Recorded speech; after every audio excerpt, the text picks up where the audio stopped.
Unconventional Soldier, a military podcast brought to you by two British Army veterans in association with ISARR.com. Thank you once again for downloading another episode from the Unconventional Soldier, the podcast series, which aims to record the history of the British Army's STA Patrols unit through the voices of veterans who served in its ranks. Today we're talking to Sammy Nicholls about the underground MEXE shelter and patrol equipment. We will cover site selection, general deployment positions in the event of World War III breaking out, the construction of the shelter, how we hid something underground the size of a very large van, and covert observation posts. What it was like to live and operate in a MEXE and the dangers involved, communications between the OP and the MEXE, and communications between the MEXE and the command post, which may be some distance away. And finally, what equipment patrol soldiers had, how they carried the exfiltration back to their own lines. And as always, finally, we'll finish off with Desert Island Dits, where Sammy will give us the choice of a book, a film, and a luxury item he would take to a desert island. So as normal, we're going to start with our guest military biography, leading up to when they volunteered for the selection course. So Sammy, tell us a bit about yourself, and I think we should start off with, I've known you 30 years, why Sammy and not your Stephen as your mum called you? Okay, well, I'll explain that later on. Firstly, I left school at 16. Qualifications back then were O-levels, I think they're GCSEs now, or whatever they call them. And back then in the day, when you were 16, you could actually leave school without taking any exams. So I decided to leave, and the only O-level that I walked away with back then was in school dinners. During my teenage years, I had a Saturday job, as many lads did, my sort of age group, and that was at a local butcher's shop. And to be honest, that's all I ever wanted to do when I left school. So I left at 16. I started work as a butcher at the local co-op. Apparently, it's all at the co-op, Fergie. And by the time I was 19, I'd been promoted to butchery manager of the largest co-op in Bolton. Having looked into the prospect of further promotion, the next highest position within the co-op as a butcher was the butchery area manager's job. And that was currently fulfilled by someone in his late 50s, my age now, who drove about in a clapped-out company classic Mini. I didn't fancy doing the same job for the next 30 years or so I then decided I needed something else. 3 of my 4 brothers had been in the local TA regiment. So I joined the TA. 2 of my brothers were still in at the time. And it just so happened to be a Royal Artillery battery. In fact, it was an air defence battery. And it was whilst I was in the TA that joining the regulars appealed far more and more. And it led to me joining in 1980. So the regiment I was posted to and what trade I did, I remember going for my medical and sitting all of the entry tests at Sutton Coldfield, which I think everybody did back then. That was back in 1979. The recruiter said I'd done really well and I was eligible for any corps in the army, and I could even be an aircraft technician. He asked me what corps and trade I'd like to join, and much to his dismay, I was adamant and insisted on joining the gunners. This was mainly due to my experience in the TA, which was a gunner battery, as I said before, and the fact that one of my older brothers was also in the gunners, in the regulars, and he said it was a good crack. So I was insistent on joining an air defence regiment, having been a blowpipe surface-to-air missile operator. So I was delighted when I found out I was posted to 3-2 Guided Weapons Regiment, which consisted of an air defence battery. But for some strange reason, I ended up in an anti-tank battery in the MT department, the motor transport department. So it's funny. Good army logic, son. Yeah, so it's funny how some things work out. And actually, it was when I first joined 3-2 Regiment that my name changed, as you said at the start of this podcast, from Steve or Stephen when I was in trouble to Sammy. And that happened. I arrived at the regiment. I was told to turn up for a Monday morning. I arrived early on a Sunday due to the travel involved. And when I got to the guard room, the admin hasn't changed, I don't think. Nobody was expecting me. The duty battery was 7.4 battery. And they said, don't worry, we'll sort you out in the morning, son, and we'll put you up in the accommodation in 7.4 battery. So I think one of the guard commander took me across. There was a bed, and I thought this was a bit funny at the time, but there was a bed there empty, but it had been all made up as though it was somebody's bed. It obviously wasn't a spare bed. And he said, "Get your head down in there, mate. The guy who normally sleeps there is on a course. He's not back for another couple of weeks and we'll square you away in the morning." I then suddenly woke up at about 5 in the morning with a good old-fashioned slap, and the biggest guy I'd ever seen, who went by the nickname of Beaker off the Muppet Show, was hovering over me. He woke up the entire 16 men rooms, I think there were back then. He woke up everybody in the room and shouted, "F me, there's an eyebrow on my pillow." And back in the day, as you probably know, Fergie, I had a monobrow. And basically he then said, "I know who you are. You are Sam the Great American Bald Eagle," which for those listeners of that age, he was the news broadcaster on the Muppet Show with a massive monobrow. So that's how I got called the name Sammy, and it's stuck ever since. Actually, it was only a few years ago I received a letter from a solicitor who was representing an old friend of mine who was on a court martial, and I was being called forward as a witness. And a letter actually arrived at my house with Sam Eagle as a name on the envelope. So some people to this day don't even know I'm called Stephen or Steve. So there you go. I then moved on once in 3-2 Regiment. As I said, my first job was in the multi-transport department. I then moved on from job to job over quite a short period of time, actually. So my next job was a driver of a combat vehicle reconnaissance track, CBRT,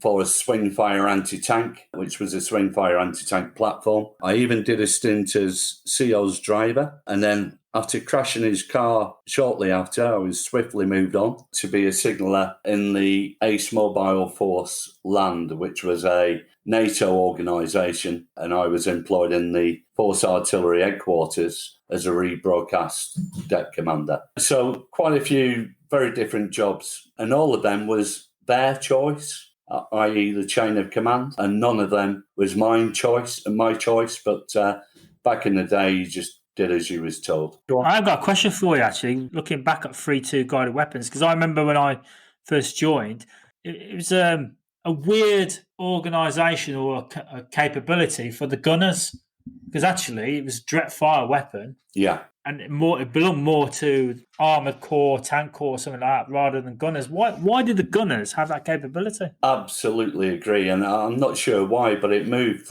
was back and forth between the armoured corps and the gunners. And I think after 3-2 disbanded, it actually went back to the armoured corps. So I think it started with the armoured corps, it went across to the gunners, and then went back to the armoured corps later on down the line. So no idea why. Yeah, it seems a strange, gunners are used the indirect systems, but to have a direct fire system on the front line, it seems a strange one. Yeah, very strange. Very strange. So how did you find out about the Special P Troop then, Sammy? It was just a friend of mine, really. So basically, an ex-7 para mate of mine was in the Ace Mobile Force with me at the time. I just remember him mentioning something that was on Regimental Part 1 orders, asking for volunteers. And as I said earlier, all the jobs I'd done so far, albeit I hadn't been in the regiment very long, weren't my choice. I was just told to do those jobs. So I looked into it more, and I actually found the DCI, I can't remember what they stand for now, Defence something, Council Instruction. And that gave out not too much information, but it did give out a little bit more information. So I looked that up. My mate had already told me that he had volunteered, and it sounded just right down my street. So I decided to apply. I then got called into the troop commander's office. He was an ex-7 para officer, no names, no pack drill, but he actually made me more determined to do well on selection by saying I wouldn't have a cat in hell's chance of passing. To be honest, for some reason or other, I don't think he liked me, Fergie. So, surprised. Yeah, so I was out to prove him wrong. That said, the RSM at the time was very on side, and when he found out I'd volunteered, he actually invited me to attend an annual camp that he was running for the Warrant Officers and Sergeants Mess. So it was Senior NCO's annual camp. It was focused on infantry skills. I was only a Lance Bombardier at the time. It was a bit nerve-wracking to be put amongst all the seniors in the regiment, but this was great. and it helped me massively to prepare for So what selection. month did you? What month and year did you get into the troop then? It was February '83, I believe. But all those who had volunteered from 3-2 Regiment went across. In fact, I think at that time, 3-2 were due to go into suspended animation, and I think there was probably 6 or 7 from 3-2 who had applied to attend course 3, which was in 1983. But it was with the caveat that if we passed the initial selection, which I think was it a week or 10 days, the first initial week? If we passed, we'd have to return to 3-2 because the CO wasn't willing to lose all of his manpower before they went into formal suspension. So it was with a caveat that if we passed, that'd be great, but we wouldn't be allowed to go back to 5 regiments as it was time until 1984. It was quite funny, really, because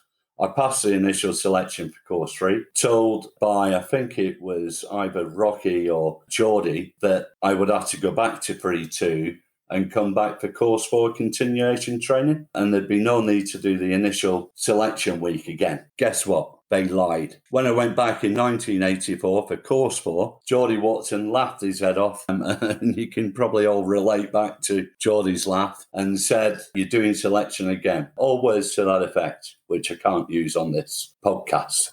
So in the last podcast, Ian discussed with us about course 1, the initial hasty options or surface OPs, then subsurface OPs.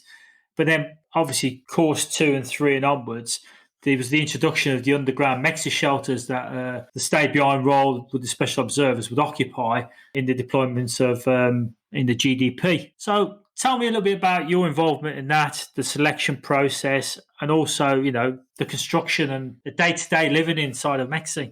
Okay, yeah, sure. Well, the GDP deployment areas weren't actually selected by us. They were selected high up in the chain of command, and they were selected based on where the intelligence corps or intelligence units predicted that the Warsaw Pact would deploy their divisional artillery assets. So once given the general deployment area, the site of the MEXE and the forward OP locations was generally down to the patrol commander, and he selected them by conducting close target recces and doing and wrecking a general area. I will say, actually, that the number of forward OPs that you provided was dependent on the target area. So some target areas you were given and you was able to cover them by just one forward OP.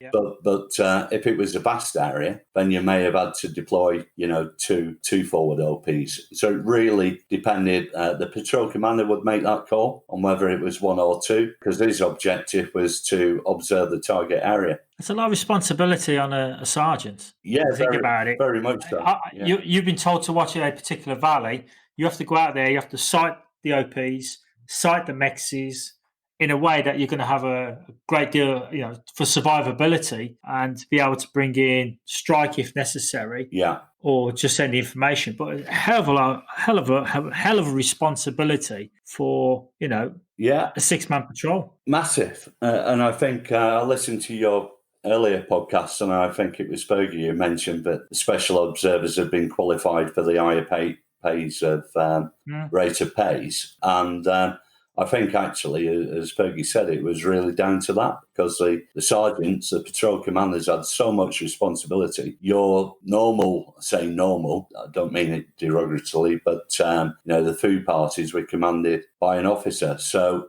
that went some way to gaining that extra pay. So the main site selection for the forward OPs was basically the ability to see the target area, as I've mentioned. So the patrol commander would decide whether it be 1 or 2 forward OPs. We never tended to choose the obvious OP sites, and it's always worth looking back at it from the target area, if possible. Not always possible. But if you look back and you put yourself in the enemy's shoes and you suddenly were subject to artillery fire, then you'd be looking for, potential OP locations to take them out. Yeah. So we always... So the best OP site might not necessarily be the site you put in because it'd be too obvious to the enemy. Absolutely. And you've got to take that into account. So it's worth looking back. That's obvious. That's obvious. That area over there isn't that obvious, but we could still see the target area. And then you'd focus in that general area. And we never used to choose forward OPs on the forward edge of the wood because, again, it's obvious. So we'd always try and go into the wood and select positions, but you could still, hopefully, see the target area, but you're not sort of standing out or on the forward edge of the wood line. So once you've selected these positions and you've done all that background work, and you're essentially then ready to dig in, can you just give listeners an idea about some of the challenges and the size of the MEXE and the problems you face getting all this digging done? Yeah, of course. I'll just say a little bit about the MEXE site first. The MEXE site, we generally find the thickest, deepest, most inaccessible place that we could. And that was generally well deep into a wooded area or forest. That said, we had to consider the routes in and out from the MEXE site, bearing in mind we had Land Rovers. In the early days, we just had one Land Rover per patrol and a trailer. But later on, we moved to 2 Land Rovers with 1 trailer and 1 mechanical digger on the back. So that was a massive constraint. In a nutshell, we used to try and locate the MEXE well off the beaten track, even if it meant making our own tracks, which we concealed later on. So, yeah, they were pretty damn big, the MEXE shelters. I think you described it as being the size of a large van, which it was. And we soon learned to become expert landscape gardeners, that's for sure. So I'll start off by covering the patrol vehicles in the early days. So as I just touched on, before we got the diggers, we used to dig these in by hand, totally by hand, with just shovels. So in the very early days, each patrol would have 1 Land Rover. I think they were the old Series 3 type. Can't remember. And you'd have the full patrol in that Land Rover. So you'd have the driver and commander in the front. You'd have the 4 guys in the back, which doesn't sound too bad. But when you then start thinking about 6 Bergens, 6 belt orders, all the optics and everything else, it was pretty damn crammed, that's for sure. In the trailer, we used to have the MEXE shelter itself, which for the listeners is basically a massive Meccano set, is how I best describe it. And it consisted of steel uprights, which were about 1.5 inch square, 2 inch square, arches, and what we called spacers, which were about 1 metre wide. So it was a big Meccano kit. And once you'd wired it all together, that formed the skeleton of the actual MEXE shelter. So that took up quite a proportion of the trailer. In addition, you then have the FRM, fabric reinforced material. I think Ian described it as in the last podcast. They were heavy. I can't remember exactly how many rolls of that stuff that we had, but it certainly used to cut into your fingers if you didn't have your gloves on. We'd have about, I think it was about 4 rolls of them, and they weighed a ton. The hatch itself, and there was various types of hatch, which I'll explain later. A ladder for getting in and out of the MEXE shelter once it was in. Water jerry cans. I think we used to have about 6 water jerry cans in there. We also used to use a jerry can for peeing in once we was in the MEXE, and you don't want to get the 2 mixed up, that's for sure. So so we used to paint that a different colour, and we used to have some paint that we could feel, can't remember the name, textured paint. So if you actually felt for the container in the dark, you could tell it wasn't the water container. So that was quite important. And then we'd have... And after 10 days, unscrewing that cap was always a delight. Oh God, I can smell it now. And then on top of all of that, we'd have the rations, 3 weeks worth of rations for 6 guys. So you can imagine the sort of amount of equipment going into this trailer. Lots and lots of shovels. I've never seen so many shovels, and the different types of shovels. And actually, it reminds me of another little funny dit. We was doing a stores inventory. I think it was when we were forming up as a battery. There was me and I won't say his name, but there was another guy with me. And we was trying to tick off all these shovels. And there was like shovels, general service, and there was a part number for it. And we managed to track them down. Shovel post office trenching, which we used to use. Shovel sandbag filling. And I've never seen so many or heard of so many different types of shovels. Anyway, we got to the last inventory item. It was probably local purchased.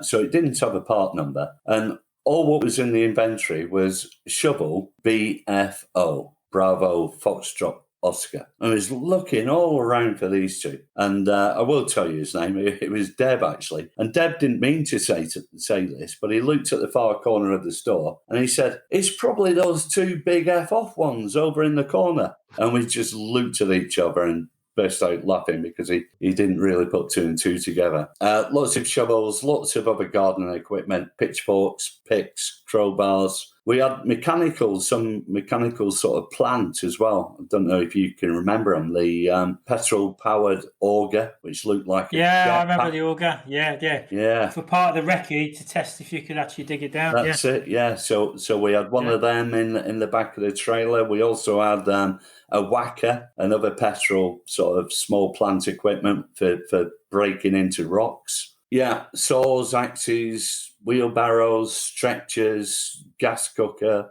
gas bottles, NBC filtration unit, batteries, and all sorts of other stuff. So, as you can imagine, it was massively overweight. This is one Land Rover with 6 guys, a 3/4-ton trailer just cram-packed with stuff. And they certainly weren't easy to drive. And they were really easy to bog in. I remember Dev, again, who was my patrol commander at the time, and we'd taken a wrong turning, and I just remember him shouting out, "Don't you dare drive into that field, and if you get bogged in, I'm going to give you a slap." I did, and he did.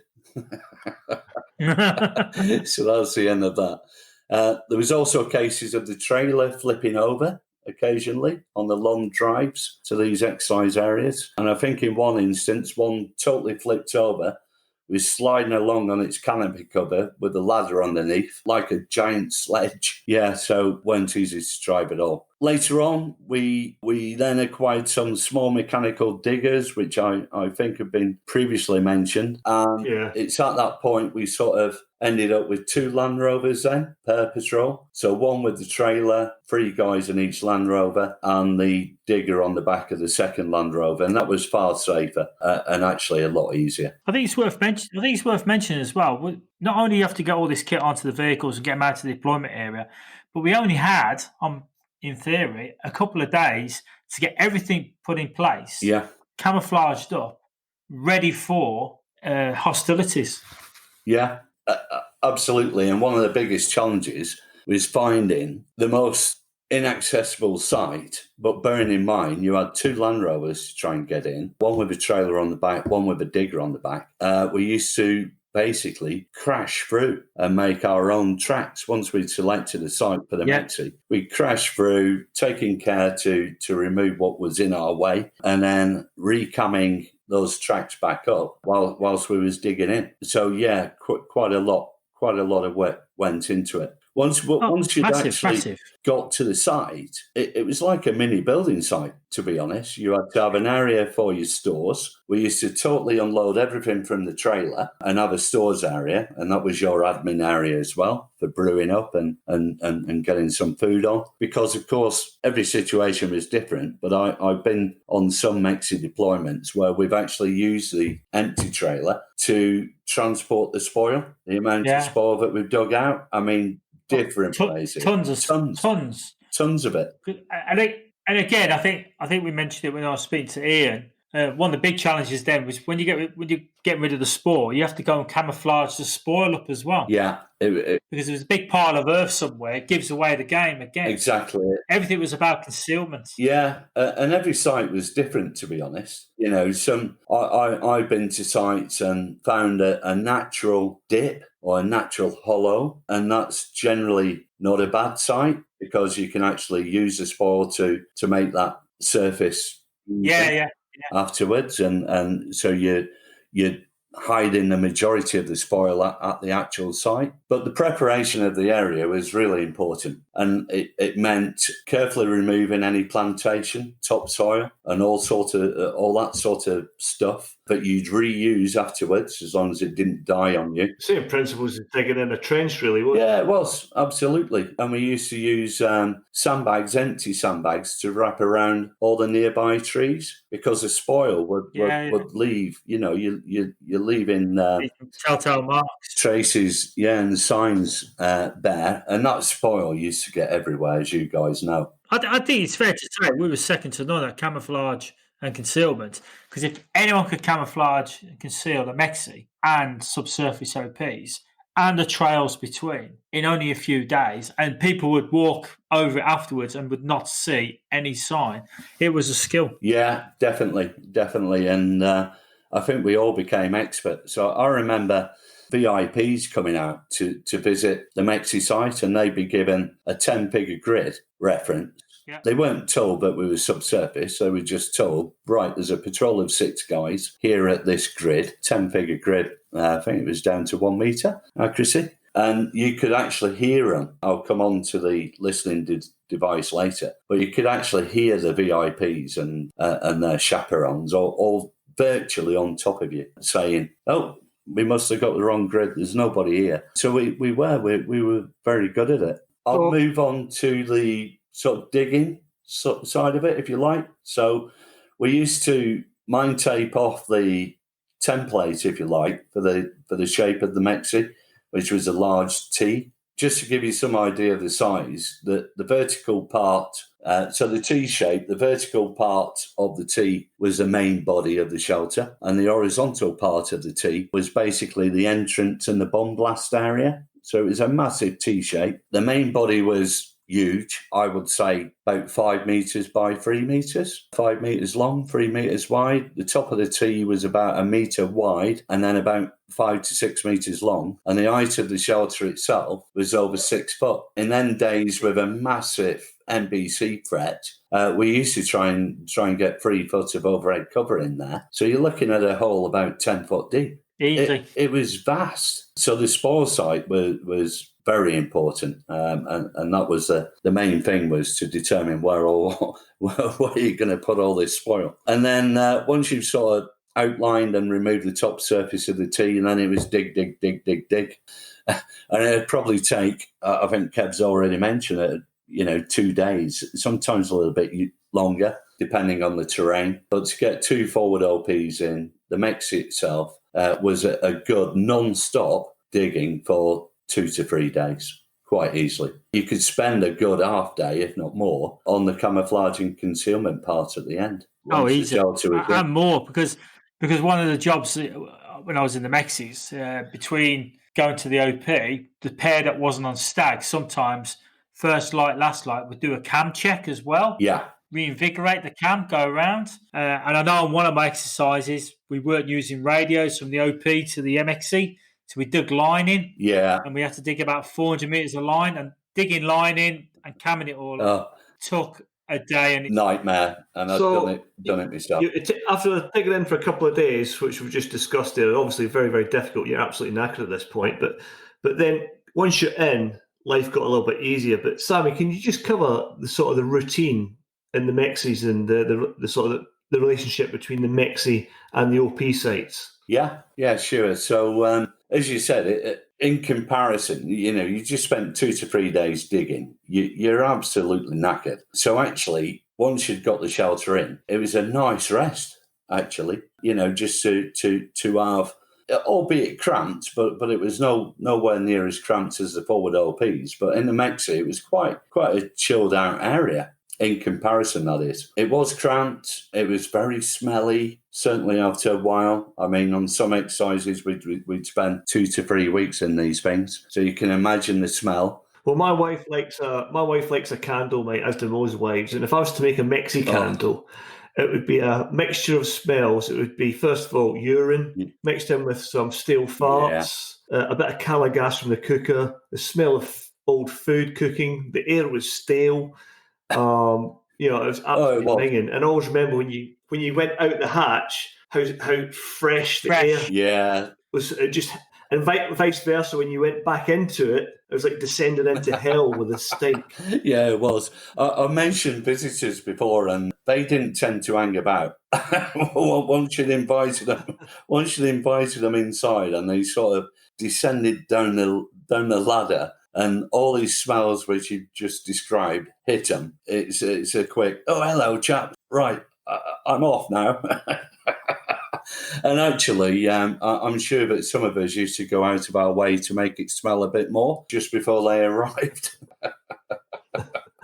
So it was very claustrophobic, I must say, but not as claustrophobic as a forward OP. The admin side of it, or the routine, depended really on the number of forward OPs. So if you had 2 forward OPs, you'd have 2 guys in each of those, and just 2 guys in the MEXE, staggering on. The sleeping arrangements, 2 stretchers, which basically ran along one side of the main body of the T. They were tied up to all the supporting metalwork by strops, and they were great, and they were quite comfy actually to sleep on. We had a air filtration unit in the corner there for a bit of NBC protection. They weren't very good, if I'm being honest. And what we used to do, and I think it was an SOP in the end, is that we'd have candles in the MEXE just in case, there was a lack of oxygen, and then the candles would go out. And I think that happened actually. And I think there was a couple of guys who went down, didn't have enough oxygen. Yeah, I remember 2 guys nearly died, and it became that during peacetime you'd have to leave the hatch cracked a little bit, right. just to let some air in. Yeah, that's true. And then you've got all the stores in there. So you've got your rations, you've got your water, you've got your toilet tucked away in the far end of the T, the opposite end to the entrance. That was just a stool, basically, without the fabric of the stool, and the toilet seat that clipped onto it with a black bin bag underneath. And then, your number 2s were in a polythene bag, small polythene bags, which you dropped them into, tied them off, dropped them into another black bag. And as you guys know... And never quite contained. I can see you both smiling now, because whenever you have a number 2, you always have to pee as well. So we had... you used to sit on this stool, and then you'd have this polythene tubing we used. I'm sure you guys use the same. And you used to pee into this polythene tube, the other end going into this water jerry can. Again, being careful to make sure that it was the urine can and not a water can. And then you'd pee away into that. So yeah, it was quite smelly down there. The stag system really depended on the number of OPs you had. Also depended on the route to and from the forward OPs. You don't want to end up with a motorway between the main hide and the forward OPs. So depending on the vegetation and the amount of signs that you could potentially leave, that also dictated how long each of the 2 guys would spend in the forward OP. I'll mention EARS. I can't... It is an acronym, and I just can't, for the life of me, remember what it... I think it is External Area Remote Sensor. You've made that up. I'll tell you, I think somebody on our Facebook page, one of the lads emailed. Yeah, that makes sense. But for the listeners, it was actually a set of ears, made out of plastic, but it was the shape of 2 ears. So basically, it was a headset, but instead of the earpieces, you had 2 ear-shaped listening devices, microphones, for want of a better term. And that was our listening device. And because they were shaped like ears, after getting used to them, you could actually tell which direction the sound was coming from. So you position these up a tree, generally. They were hardwired down into the MEXE shelter.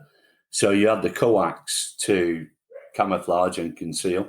And the best way we found for this was to split the bark of the tree. And we used to run the coax, tuck it away inside the bark, and then obviously dug in on the ground. And then the cable would then run through a small drain pipe. We used to have 2 or 3 of these, one for the filtration unit, and then 2 or maybe more, depending on the situation, for antennas, and one obviously for the ears. And they run through these drain pipes into the hide itself. But they were a great bit of kit. And I think I mentioned earlier, when you had visitors, you could actually hear them talking. And it was so amplified as well. You could hear branches being tread on when people were approaching. So a great piece of kit. And I think as well, especially the OPs, very similar in that they were like smaller versions of a MEXE for people who haven't done an OP before. You had 2 guys in them. Going to the loo, going to the toilet was the same. You had to crap into cling film. That'd then be going to a plastic bag, and that'd be wrapped up in a sandbag, pee into a small bottle. But you couldn't eat hot food in there because you weren't allowed to cook. But you just cover a bit of stuff on the optics and that, how you observe the target from the OP side. Yeah, so along with the Mark 1 eyeball, of course, we had the normal general issue binos. We had what was called a Swift scope, which was just a huge sort of telescope, for want of a better word, with a tripod on it. Very basic stuff back in the day. And I visited the battery recently, and they've got far better optics now. We used to have spyglass, which was a general issue piece of kit to all OPs. Thermal imager, that was wasn't thermal it? imager, Right? yeah, which used air bottles. So again, more weight and more equipment to carry. But that was about it back in the day. It was binos, telescope, spyglass, thermal imager, your night sight. Or CWS. on your CWS, yeah. Yeah. The comms back, normally the comms back to the MEXE was by landline, preferably for OPSEC, but occasionally, if it was too far away or whatever, you might use a 349, but you try to avoid using a 349. And then the comms from the MEXE back to the command post would be by HF signal. That's right, yeah.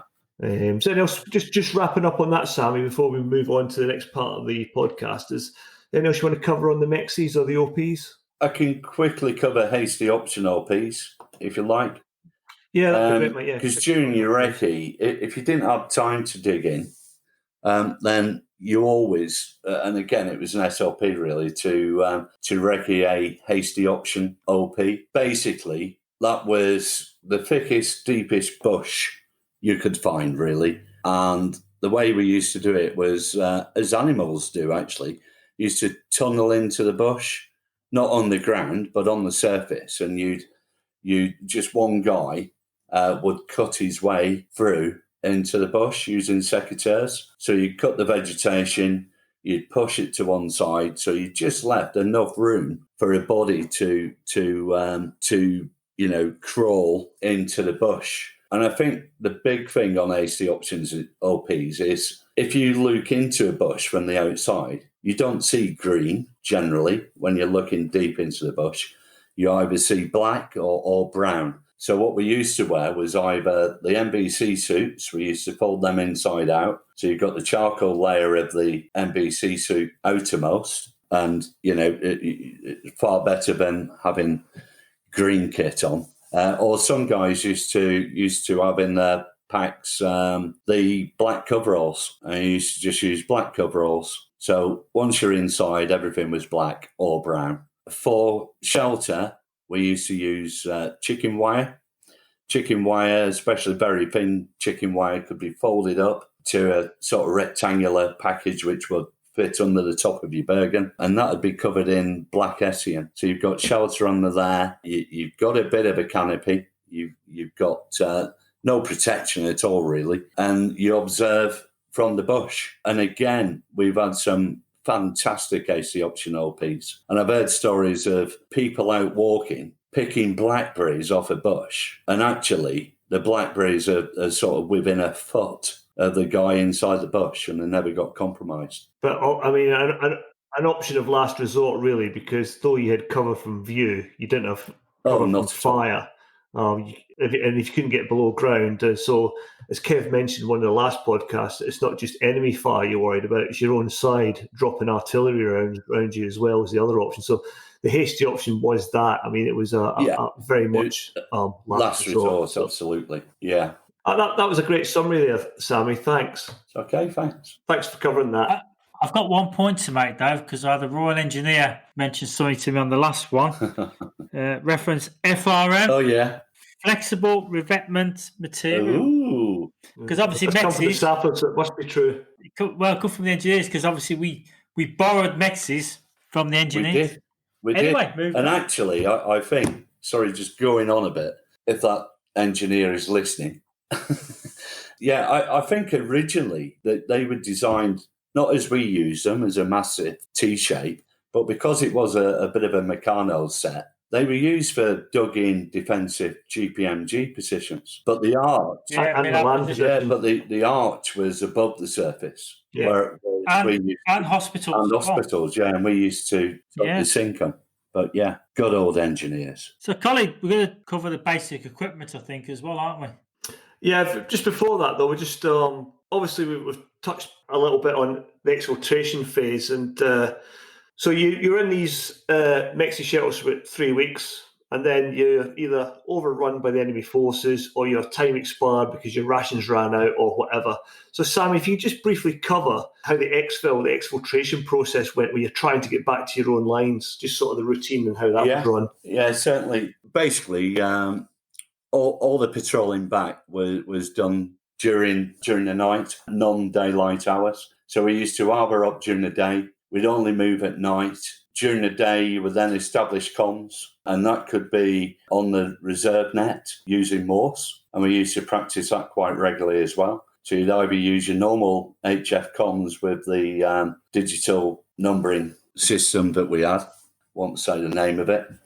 But we used to either use normal comms, setting up dipoles, communicating back. We'd then be given another grid because they've got the big picture, and they would be able to direct us the safest way back to our own lines. So it was long tabs back, all done at night time. The first couple of days was the hardest, as you can imagine, because you've sort of been sat, dormant, doing nothing but observing, cramped up in either a forward OP or in the MEXE shelter. And that first couple of days is just a killer to get moving again. Bearing in mind, you've not done much exercise at all for the last 3 weeks. So it was a bit of a challenge, but you soon got into it. And that was it, essentially. So you'd patrol back during the night, lay up during the day, again the next night. And that exfil phase could be a good sort of week or so, or at least a few days. And we all knew that in reality, that would be much, much longer. And it was quite amusing, actually, because when you receive your set of orders before you deployed, for the exfiltration phase, it was always, these will follow. You were never given any exfil orders at all. So we was probably wiped off in reality. I think the whole exfil thing was just a bit of a cover for giving you a bit of hope. I don't think many of the patrols, and Kev touched on that in previous podcasts, the chances of survival were pretty much... then there was no real discussion about how to do the passage of lines through to your own side. So the nearer you got to your own side, there was no passage of lines discussed, and chances are you'd end up with a blue on blue in your own side taking you on. I think we was written off, to be honest. I think so, because you're going to try and go through a front line where they're fighting each other, and we were going to wander through. It was never going to happen. So that was it then. Just a bit of a wrap up then. We're just going to discuss a bit about patrol equipment that we carried. Back in the 80s, it was all pretty basic. And going back to when you were saying, Sammy, when we've been to the battery recently and we see the kit the lads have got now, it's fantastic what the guys are in possession of. But back in our day, we were given quite a bit of leeway to wear what we wanted compared to a normal regiment. So the guys wore their own boots. They tend to be jungle combats. They wore jungle tops, jungle bottoms, and generally speaking, a windproof smock. No helmets. It was all woolly hats or jungle hats back then. Weapon systems. Back in our day, we're old enough now to remember the SC-80. Everybody carried a 9mm Browning pistol. And shortly before the S80 came in, the lead scout carried a silenced SMG, which probably the stopping power of a catapult. And then Bergen and belt kit, you carried an awful lot of weight, radios and batteries. Everybody carried a bug-out bag, especially the Sigma, and a day sack, so that if you got contacted, you could drop your main berg and just take away your day sack with some rations in it, some extra kit to carry. And on top of all that, you still had your NBC suits, your rations, first aid kit, a basic E&E kit, and your belt kit as well. And you still had to haul with you all the optics, the passive night goggles that we used, very basic set of night binoculars to the uninitiated. And they were just generally worn around the neck. You had a little head harness, but nobody ever used that. It was pretty useless. And then everybody had binos. You had the spyglass with all the batteries and the air bottles. And generally speaking, not everybody, but a couple of people had a CWS night sight as well, which that was image intensifying. It used the light from the night stars to produce a better image. So that was it, really. Kev, do you want to add anything else about Petrol? No, I think we spoke about it right at the beginning, that we adopted kit or borrowed kit from all the different corps and regiments in the army and repurposed it. MEXE, for instance, we repurposed what the MEXE was and built our own shelter, and that became the way we did it. And I think as an organisation, we begged, steal and borrowed equipment from everywhere to make it fit our role, because there was no real specialist equipment as such. Because I think, in the early 80s, there just wasn't specialist equipment available for anybody. So what we had to do is make do with what we got and make that fit the tactics as much as we can. But again, it goes back to the original podcast. We were reliant on the soldier and not the equipment around it to get the job done. Yeah, absolutely. I will mention one other thing, if I may, and that's the batteries, the 4-amp batteries. Weighed absolutely. Oh, the mat for the radio. But in later years, I remember them being replaced by the lithium batteries. The lithiums. A lot lighter. Yeah. But we also had the 1-amp battery, if you remember, with the hand charger. I'd never, ever seen one of these before. But when you were stagging on, you used to clip this hand charger onto the 1-amp battery, and you'd spend the entire stag just cranking this handle to try and get some charge into it. And after about 2 hours... Bergen's weighed a hell of a lot. Yeah, massive. Right then, we're coming to the end of the podcast, as always. We'll finish off with Desert Island Dits. So, over to you then, Sammy. Please tell me your favourite book, military book, film, and luxury item. Okay, yeah, sure. I'm not a massive book reader, and actually I haven't fully completed this one. I'm towards the end of it, and it's Battle Scars by Jason Fox. And Jason Fox is one of the guys on the TV series. Yeah, you probably heard of him, both of you, ex-SBS guy. And basically the book, he describes the psychological effects of combat that can affect anyone. And it's a real eye-opener. For me, and it highlights the need for individuals not to be afraid of seeking help if they need it. Gone are the days where these sorts of issues, but they were just brushed under the carpet. People turn the blind eye to it. Bite the bullet. Suck it up. Man up. If you've got an issue, here's a tissue. That sort of attitude, and it's affecting more and more people. Everybody's different, but it does highlight the need for you to keep an eye on the buddies you're operating with. And for the persons concerned, if they do have any issues, then, step up, open up to somebody. There's lots of help out there, which is great to see. And mental health. And if it can happen to a guy, who's been in the SBS and UKSF, it can happen to anybody. Yeah, absolutely. And and mental health is... You hear so much about it now, which is great. So, yeah, fascinating book. Some really good stories in there and how he's coped with it. So that's one I would recommend. Your film, Sammy? Favourite film of mine, this, Kev. Me and the family sit down every year to watch this, and it's always around Christmas time. Love Actually. No, I'm joking. You're not joking, though, I suspect, Sammy. Come on, you've all watched it. No, in case I do end up on a desert island, It's got to be The Great Escape. I know it's a really old film, but it does remind me of the skills that the special observer has been trained on, particularly in escape and evasion, along with leadership, teamwork, recognising that each individual can bring something to the party. They all have different skills, the ability to adapt and overcome, foraging, which we've all done on our numerous E&E exercises, acquiring items, and I think the special OP troop was brilliant at acquiring stuff. Improvisation and just ingenious use of the available materials to get the job done. So that's my recommendation, and I'd be surprised if there's anybody who's not actually seen that film. And your luxury item? It's got to be the biggest cigar I could find for those special condor moments on the desert island. What, any particular Any'll type, do, man? Fergie. You know me. You're not a connoisseur then. And as always, Colin, we always have recommendations. So Yeah, over we to do, you. mate. So my one this week is a book called The Worst Journey in the World by a guy called Apsley Cherry Garrard, who took part in Captain Scott's Antarctic polar expedition over the period 1910 and 1913. And that's the one where Scott died and, Captain Oates was nipping out, and he may be some time. And he describes polar exploration as at once the cleanest and most isolated way of having a bad time that has been devised. He probably hadn't done R2I by that point. But as we all know, soldiering in the Arctic, like the jungle, requires self-discipline, the highest personal admin.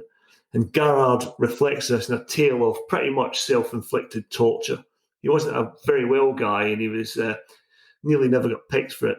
But the highlight of the book is in chapter 7, and it's called The Winter's Journey, and he discusses himself and two others pulling a sled of 800 pounds and spending 5 weeks in the dead of the Arctic winter, where it was dark all the time, in an attempt to get emperor penguin eggs. So it's a true tale of a small team in a heroic endeavour against the odds, and pretty futile, because we turned up at the British Museum with these eggs. Nobody wanted them, nobody's interested, and they nearly died and spent a miserable time getting them. And I think we've all been in a few operations like that over there. Oh, every time. So Kev, over to you for yours, mate.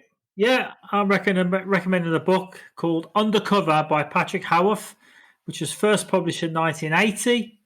And it's the history of the Special Operations Executive and the various operational theatres that they deployed to during the Second World War, and some of the volunteers and some of the training. And again, some of the basic equipment. Everyone think they had super duper equipment, but they didn't.